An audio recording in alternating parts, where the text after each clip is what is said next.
I wish you would stop asking me that. John's always wanting me to have the answers. Well, this time I don't have the answer. I just don't know what happened. I guess when the 9 get here, we'll just have to tell them the truth. That we've been to the tomb and he's not there. I just wish he was here. I wish I knew.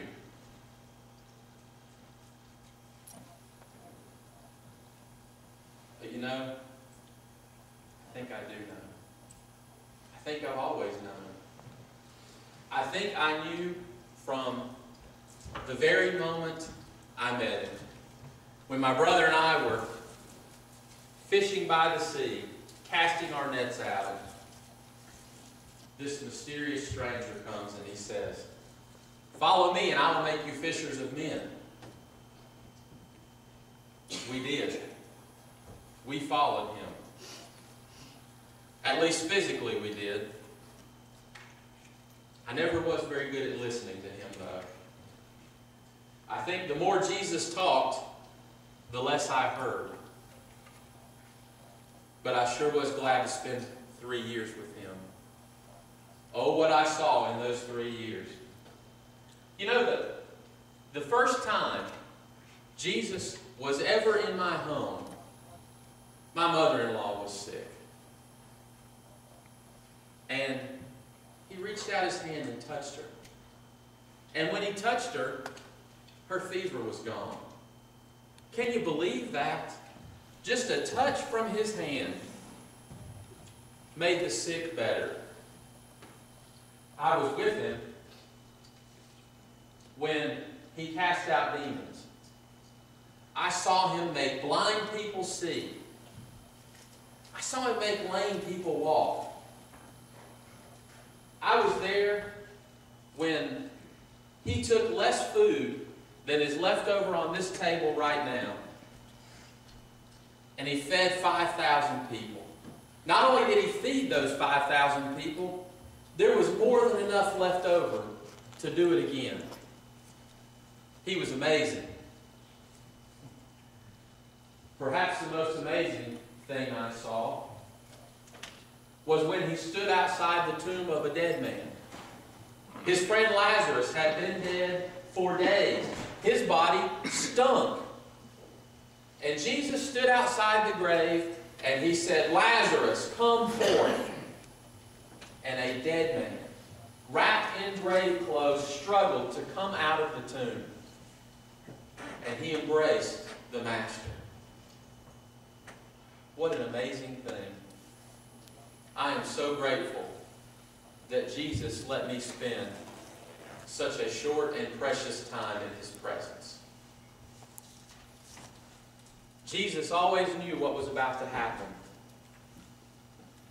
In this very room, we met for the Passover. We thought we were coming up here Thursday night to gather for a great feast, to celebrate, remembering how God had spared the sons of Israel when the angel of death swept across Egypt. We thought we were here to celebrate. But Jesus, he was here to prepare us for what was to come. I don't know how he knew, but he sure did. He knew everything that was going to happen.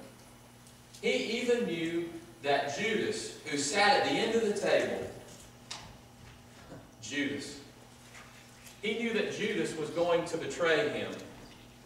He told us so in very plain and simple words. And you know what I was doing? I was standing here at the side, arguing with my brothers, trying to decide who was the greatest, who he loved the most. And we missed it. Jesus made it so clear, he even dipped his sock and walked over to Judas. And he places his arm around the one who would betray him, right here in this very spot. And he says, "Go, do what you must." Almost as if to tell Judas that it would be okay, that he would forgive even him of his sins. Not me. Had I known what Judas was about to do, I would have stopped him. It is a good thing for him that I did not know, that I did not listen to Jesus. Because I tell you this, had I known what Judas was about to do, my sword would have pierced his heart at this table. Judas. But you know, I can't really dwell on Judas. Truth is, I'm as guilty as he is. Jesus was talking about that he must go away. I thought I was brave. And I stood here and I said, Jesus, wherever you're going, I'm going to go with you. Even if I have to die, I will follow you to the grave. And Jesus looked me in the eye. His eyes had a way of piercing my soul. And he said, Peter, Satan is determined to have you. He's going to sift you like wheat, but not me. There was my old bad habit again of being with Jesus but not listening to what he was saying. And I swore to Jesus that for the first time in his life he was wrong. That Satan would not have me, that I would defend him until the very end. But less than one night later, I stood by a fire, warming myself, trying to watch at a distance as Jesus was on trial. Someone comes up to the fire and they say, aren't you him? Aren't you his disciple? And Satan sifted me like wheat. And I became frozen in my fear and I said, no, not me. I have never met that man. Again, later in the evening, someone comes up to me and they said, aren't you the one?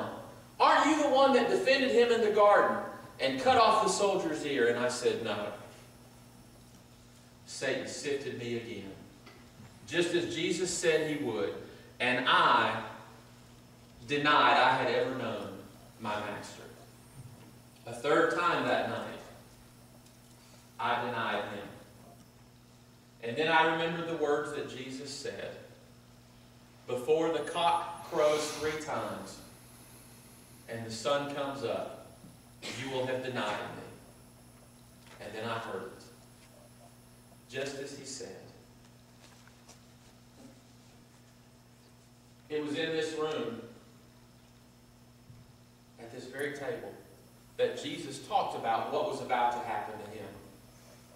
He took some bread and he held it up and he told us, he said, this is my body which is going to be broken. How did he know? How did he know the brutality that was to come? I can't imagine Jesus knowing what was ahead of him and him still choosing that path. But he did. I think he did it for me. I think he did it for all of us. And then he took the cup and he held it and he said that this cup was his blood for the remission of sins of many. He was talking about me. He was talking about the way I have failed him, and yet he still loved me. And I tell you the truth, it made absolutely no sense when he said it. But now I know. The blood that dripped off the cross was supposed to be mine.